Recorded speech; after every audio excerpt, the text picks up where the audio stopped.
Lui, c'est Takopi, un petit poulpe trop mignon et très heureux d'être atterri sur Terre pour accomplir son objectif, répandre la joie.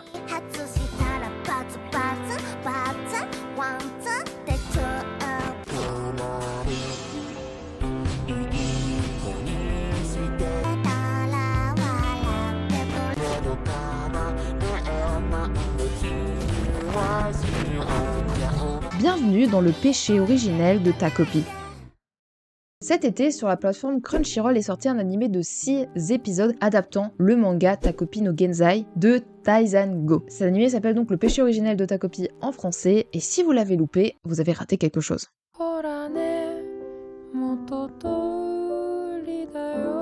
Le péché originel de Takopi, ça parle de Takopi, ce petit alien poulpe dont je vous parlais en intro. Il vient tout droit de la planète Happy pour répandre la joie sur Terre. La première personne à lui tendre la main est Shizuka, une fillette au visage infiniment triste. Aussitôt, Takopi se donne pour mission de lui rendre le sourire à l'air de ses fantastiques Happy Gadgets. Mais le petit alien est loin d'imaginer la noirceur de l'environnement dans lequel évolue l'écolière. L'innocence et la bonne volonté de Takopi vont peu à peu l'entraîner dans une situation inextricable, jusqu'à ce que le pire se produise. J'ai énormément aimé Le péché originel de Takopi, c'est même mon coup de cœur de cette année, c'est pour vous dire à quel point je l'ai aimé. C'est un animé fort, c'est un animé triste qui fait énormément réfléchir sur la psychologie humaine et sur l'impact de nos comportements, notamment ceux des adultes, sur les enfants, que ce soit leur comportement, leurs agissements, les mots qu'ils emploient, et aussi la répercussion que ces paroles ont sur les enfants, mais aussi des enfants envers les enfants. Je détaillerai un peu plus tard, mais voilà. Et en plus, depuis quelques temps, je m'intéresse vraiment beaucoup à la psychologie humaine, sur ce qui peut amener un enfant ou un adulte à avoir une maladie mentale, permet dans l'enfance de déclencher ça, ou ce qui dans l'enfance mène des fois des personnes à commettre des crimes horribles, parce que beaucoup de choses se passent dans l'enfance, et on en reparlera un peu plus tard dans la vidéo. Et franchement, dans l'animé Le péché originel de Takopi, on est en plein dedans.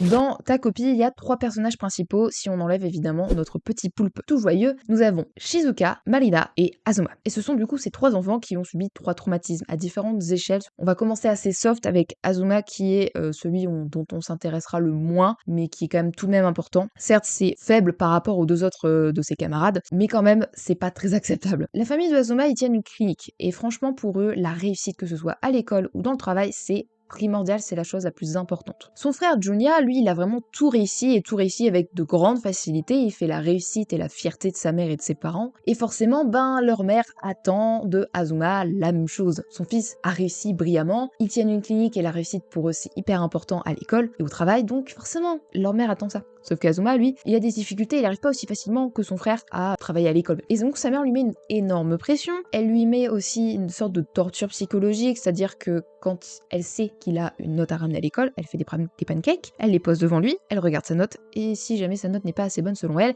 elle jette les pancakes devant ses yeux. Alors oui, ça peut paraître ridicule en disant oh punaise, je me perdais là.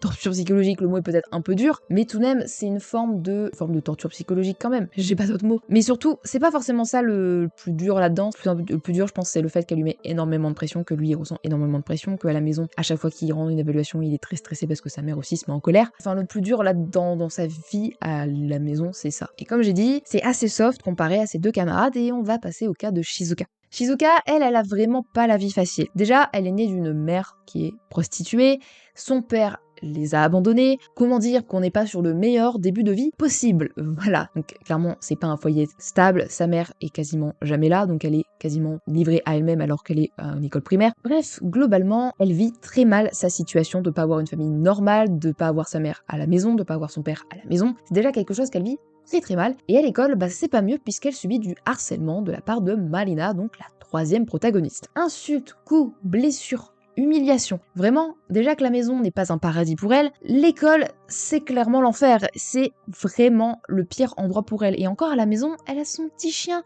Donc, elle est contente quand même de rentrer à la maison pour voir sa petite boule de poil qui lui donne un amour inconditionnel. Sinon, je pense que sans lui, elle serait peut-être plus là. Et donc, elle se fait justifier pourquoi. Évidemment, je ne justifie absolument pas le harcèlement, et il faut absolument bannir le harcèlement Mais entre guillemets, le personnage de Malina évoque des choses pour justifier son harcèlement, même si ça se justifie pas, mais je dis les propos et je reporte les propos de Malina. Malina a évoqué donc du coup s'en prendre à elle parce qu'elle est complètement négligée. Effectivement, sa mère ne s'occupe pas d'elle, de ses vêtements notamment, donc elle a des vêtements sales, elle paraît assez négligée sur elle, mais voilà, elle est jeune, elle a 6, 7, 8 ans, cet âge-là, tes parents sont censés t'apprendre à être autonome, c'est pas une raison, mais voilà, je vous ai dit, j'évoque ce que Marlène a dit. Les enfants sont au courant aussi de sa situation familiale, notamment de la situation de sa mère et de son travail, et en fait, quand vous êtes enfant, que vous êtes un peu sorti du moule, et même dans la société de manière générale, on vous montre du doigt, on vous pointe du doigt, et comme les adultes le font, les enfants le font aussi, comme elle sort un peu du lot et qu'elle est pas comme les autres, entre guillemets, négligée, etc., et métée de sa mère, forcément tout le monde la pointe du doigt, et Malina notamment se harchane sur elle, parce qu'elle considère aussi que c'est le déclencheur de ses problèmes familiaux, parce que Malina a pas mal de problèmes familiaux, notamment que son père va voir sa mère, de ce qu'elle dit en tout cas, vous comprenez pourquoi, et que ça déclenche tout ce qui se passe dans sa famille, sa mère qui va mal, ses douleurs à elle, et la séparation future de ses parents, et clairement sa famille qui se brise. Elle a considéré que ça devait être son bouc émissaire pour ces différentes raisons-là, et évidemment ce n'est pas des raisons, mais on va parler du personnage de Malina et essayer de comprendre pourquoi on en arrive là. Évidemment, loin de moi l'idée de vouloir justifier ses actes.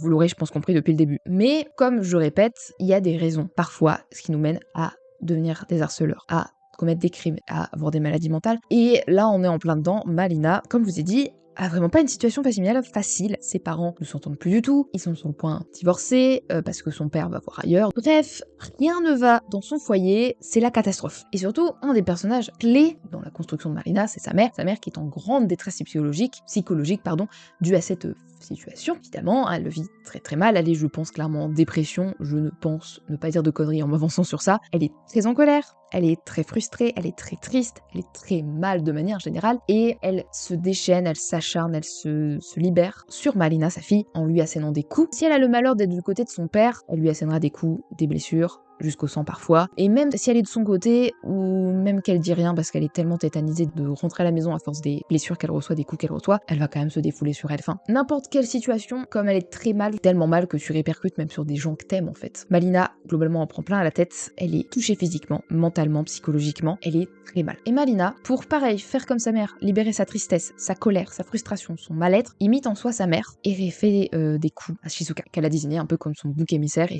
qui a déclenché son malheur en fait. Évidemment, je répète encore, je ne veux pas justifier le harcèlement que subit Shizuka, mais quand on voit que Malina subit également de la violence familiale, de la violence infantile, on peut se dire que les deux vivent des situations très dures et que c'est horrible ce qu'elles vivent toutes les deux, mais je ne veux pas justifier le comportement de Malina, bien évidemment. Et bref, tout ça pour dire que les adultes ont une immense responsabilité vis-à-vis de leur comportement, de leurs paroles envers leurs enfants, parce que ça peut déclencher des maladies mentales et ça peut déclencher des violences, et même du coup des crimes, des délits, le harcèlement, des crimes beaucoup plus graves. Bref, les adultes d'aujourd'hui sont responsables des adultes de demain.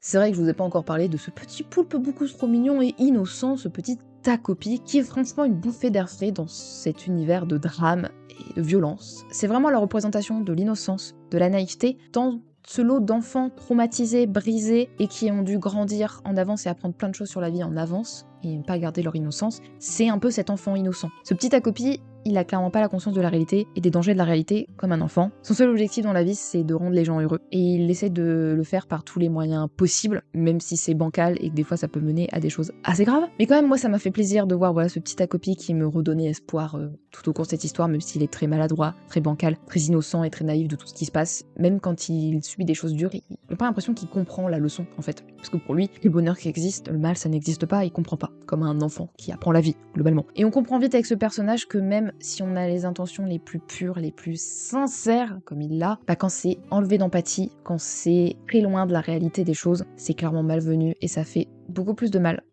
que de bien.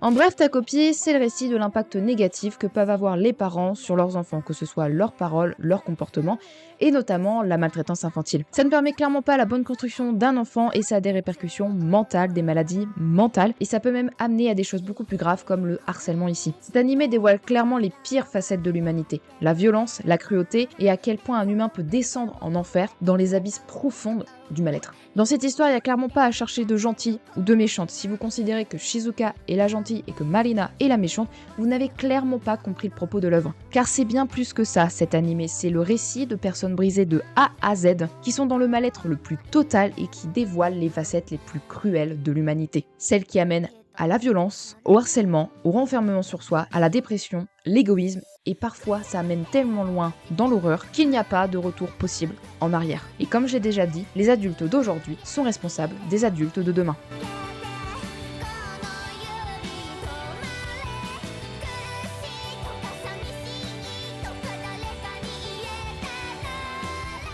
Donc voilà, c'était la fin de cette vidéo, j'espère qu'elle vous aura plu. C'est vraiment une vidéo assez dure, hein. On est quand même sur des thèmes assez durs. Je suis ravie de vous avoir parlé enfin de Takopi no Genzai, ça fait super longtemps qu'il faut que je vous en parle. Après je l'ai fini il n'y a pas super longtemps, mais voilà, on est vraiment sur un animé très touchant, qui m'a touchée. Pourtant je suis pas touchée de près par toutes ces choses-là. Enfin je suis empathique quoi, donc ça me touche quand même. Bref, si jamais j'ai pas parlé de certains détails, notamment l'animation, je crois que j'en ai pas trop parlé, mais je n'en sentais pas le besoin d'en parler. Si vous voulez rajouter des choses par rapport à mon avis ou me contredire sur certaines choses, n'hésitez pas à le dire dans les commentaires. En tout cas, pour moi, c'était vraiment l'un des meilleurs animés cette année. On verra avec l'automne ce qui arrive, mais je pense que aucun animé pourra le détrôner cette année, tellement il est incroyable. Bref, j'espère vraiment que cette vidéo vous aura plu, puis on se retrouve la semaine prochaine pour une prochaine vidéo. Bye bye.